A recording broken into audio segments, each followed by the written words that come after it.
और मुझे sudden feel हुआ कि मेरी ब्रेस्ट में एक लंप है, वो जो कि मुझे फील होने लगा एकदम सडन पॉइंट पे। मैं आपको कुछ बात बताना चाहती हूँ, थोड़ा स्ट्रांग रहिएगा।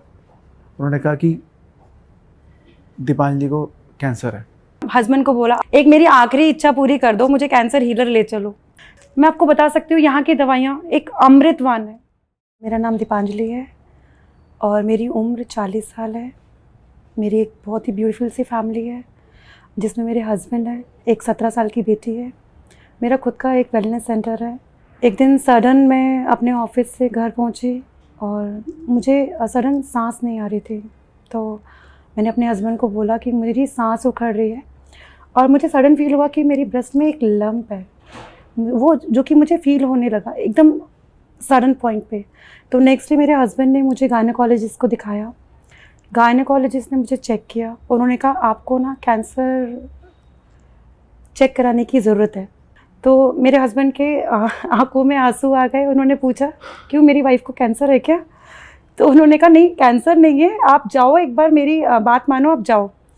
तो इन्होंने बिना वेट किए मुझे बहुत बड़े नामी ग्रामी हॉस्पिटल में ले गए। वहाँ पे मुझे कैंसर चेक कराया, मेरी बायोप्सी हुई। बायोप्सी कराने के बाद उसमें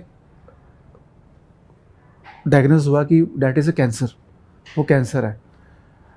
मुझे उन्होंने शाम को बताया, मैं कहीं चला गया था। उनका जैसे ही मुझे फ़ोन आया शाम को 7 बजे कि अमित, मैं आपको कुछ बात बताना चाहती हूँ, थोड़ा स्ट्रांग रहिएगा। उन्होंने कहा कि दीपांजलि को कैंसर है। उन्होंने जैसे ही वो बोला, मेरा माइंड एकदम शट डाउन हो गया, शट डाउन, एकदम बिल्कुल शट डाउन। और मैं उनसे कुछ बोल नहीं गया उस वक्त, उनसे कुछ बोल नहीं पाया मैं कि क्या बोलूँ क्या ना बोलूँ। फिर मेरा सिटी स्कैन हुआ, उससे मुझे पता चला स्टेज 3 का कैंसर है। उस दिन तो मानो मेरे जीवन में जैसे एक एंड पॉइंट टर्निंग शुरू हो जाती है, वो हो गया। मेरे हस्बैंड को लगा शायद अब मैं अपनी वाइफ को खो दूंगा। हमारी पूरी फैमिली को लगा कि हमारे जीवन में अब कुछ नहीं बचा। इनफैक्ट मुझे भी ऐसा लगा कि अरे मेरी ज़िंदगी तो अब 2 साल की है, साल की है, 3 महीने की है, या आज ही ख़त्म हो जाएगी। कुछ पता नहीं था, बिकॉज कैंसर वर्ड एक ऐसा था जिसके थ्रू हम सोच ही नहीं पा रहे थे आगे। मेरी डॉटर, जिसे कुछ नहीं पता, उसे यही नहीं पता मेरी माँ के आगे कोई दुनिया है, उसने कहा मम्मा आपको कैंसर है। उसकी मतलब वो लड़की कहने लगी कि मेरी मदर होती है, वो भी मेरी ज़िंदगी से चली जाएगी तो मेरा कौन साथी रहेगा। तो वो वर्ड ना मेरे को कहीं ना कहीं पिंच कर गया कि आपके बाद आपके जीवन में क्या है, आपके बच्चे नहीं हैं, आपकी फैमिली नहीं है, क्या नहीं है। फिर इन्होंने मेरे हस्बैंड ने एक अच्छे हॉस्पिटल से मेरा ट्रीटमेंट कराना शुरू किया, जहाँ पे हमने पूरी अपनी बायोग्राफी लिखवाई कि हमारे ट्रीटमेंट में क्या क्या चलेगा। उन्होंने बताया कि आपको 8 साइकिल कीमो की चलेंगी, फिर आपकी सर्जरी होगी जिसमें आपकी ब्रेस्ट को पूरा रिमूव कर दिया जाएगा। एक लेडी के लिए सुनना कि उसकी ब्रेस्ट को रिमूव कर दिया, उसकी एक सुंदरता, आपकी उसकी पर्सनालिटी ख़त्म हो गई, तो वो वर्ड ही सुन के मुझे ऐसा लगा कि अब क्या बचा है मेरे जीवन में, इससे अच्छा तो मुझे मार ही दो। फिर भी मेरे हस्बैंड ने सोचा कि चलो कोई नहीं, जैसा है। हमने अपने आप को संभाला, हमने वो ट्रीटमेंट कंटिन्यू रखा। मेरी 12 कीमोथेरेपी हो गई थी, मेरी 16 कीमोथेरेपी होनी थी। जब मेरी 11 कीमोथेरेपी हो गई तो मैं फेसबुक पे स्क्रॉल कर रही थी कुछ ऐसे ही जनरली, तो मैंने देखा वहाँ पे कैंसर हीलर का ऐड आ रहा है। फिर मैं उसमें इन्वॉल्व होती चली गई धीरे धीरे। मैंने उसके सारे वीडियोस देखे, मैंने कृष्णा सर को पूरा उनका चेक किया, हर एक उसमें जा कर के। मुझे 2 दिन लग गए पूरी उसकी फेसबुक आईडी चेक करने में, सर के इंटरव्यूज़ को चेक करने में, पेशेंट्स के रिव्यू लेने में। फिर मैंने अपने हस्बैंड को बोला कि मुझे कैंसर हीलर के बारे में पता चला है और आप प्लीज़ मुझे वहाँ पे लेके जाओ। तो मेरे हस्बैंड सडनली कि तुम मेंटल हो क्या, तुम्हारा दिमाग नहीं है, मृत्यु के मुंह पे खड़ी हो और तुम ऐसी बातें कर रही हो, कैंसर हीलर चलो। हॉस्पिटल से भी बढ़कर कोई भगवान है क्या आपके जीवन में जो आपको ठीक कर देगा? फिर मुझे समझ नहीं आया, मुझे लगा शायद सच बोल रहे हैं। फिर मेरी एक साइकिल और हो गई, फिर मैंने दोबारा कैंसर हीलर का ऐड देखा, फिर मेरे अंदर एक आशा और आई। फिर मैंने हस्बैंड को बोला, एक मेरी आखिरी इच्छा पूरी कर दो, मुझे कैंसर हीलर ले चलो।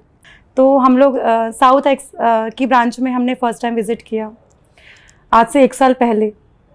और उस दिन मेरा कीमो का 2nd डे था और मेरी कंडीशन बिल्कुल ख़राब थी, फिर भी मैं कैंसर हीलर सेंटर आई एक होप लेके कि हाँ मैं शायद जो ट्रीटमेंट सर्वाइवल चल रहा है मेरा उससे बेटर कंडीशन हो जाए।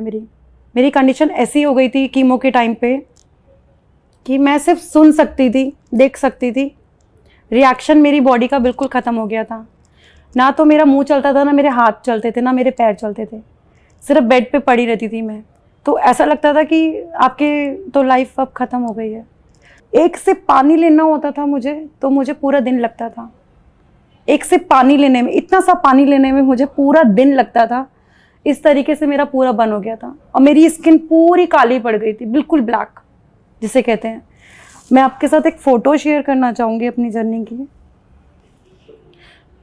ये मेरी कंडीशन हो गई थी। यहाँ मेरे हाथ पे लिखा है नो आर्म मूवमेंट, बिकॉज मेरा बैक से पूरा एक लेयर काट के इन्होंने सर्जरी की थी, प्लास्टिक सर्जरी जो आगे लिफ्ट की थी इन्होंने। ये मेरा हाथ पूरा चलता नहीं था। फिर मैं कृष्णा सर से मिली। कृष्णा सर ने मुझे पूरी होप थी यस कि हाँ आप ठीक हो जाओगे, आप हम पे विश्वास करो। बहुत सारी चीज़ें हमने डिस्कस की। हम यहाँ से एक कोर्स लेकर के मेडिसिन का, तो घर जा कर के मेरे हस्बैंड ने उसे ओपन नहीं करने दिया कि अभी भी सोच लो, ये डिब्बा बंद है, खाना है नहीं खाना है। तो वो 10 दिन ऐसे ही निकल गए हमारे जीवन में।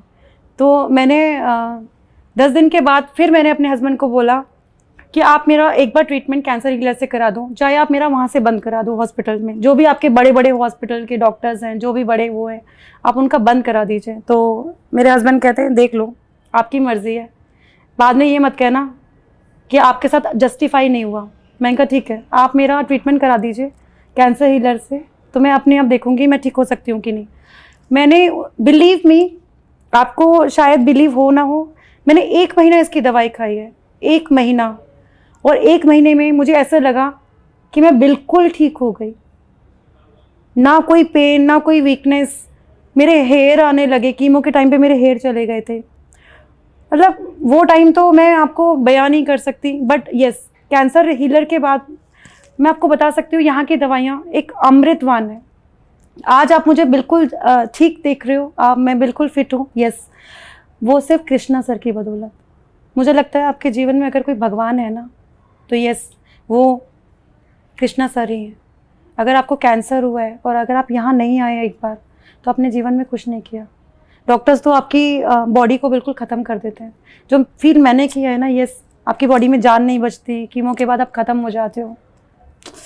वो एक नर्क से भी बदतर ज़िंदगी है। आप यहाँ आओ, आप यहाँ की ट्रीटमेंट लेके देखो। यस, मैंने लिया है, मैंने वो चीज़ फील की है। मैं अपने पैरों पे चलना शुरू हुई हूँ। क्यों? क्योंकि मैंने यहाँ की दवाइयों का सेवन किया है। यस, आज जो मैं बोल पा रही हूँ ना, सिर्फ कृष्णा सर की वजह से।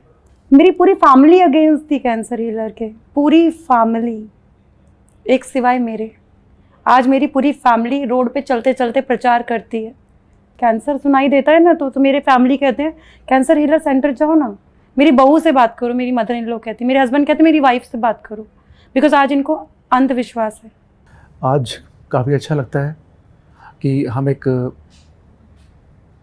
बहुत ही बुरे टाइम से बाहर निकले हैं और हमारी लाइफ एकदम नॉर्मल है और हम खुशी से अपना ऑफिस जाते हैं, आते हैं, एंजॉय करते हैं।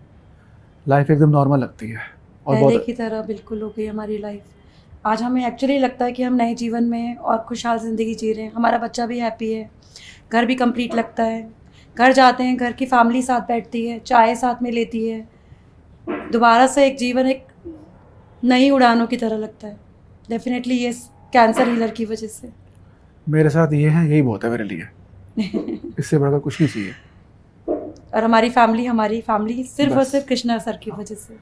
आज इस बात का पता लगता है कि टुगेदरनेस इज एवरीथिंग।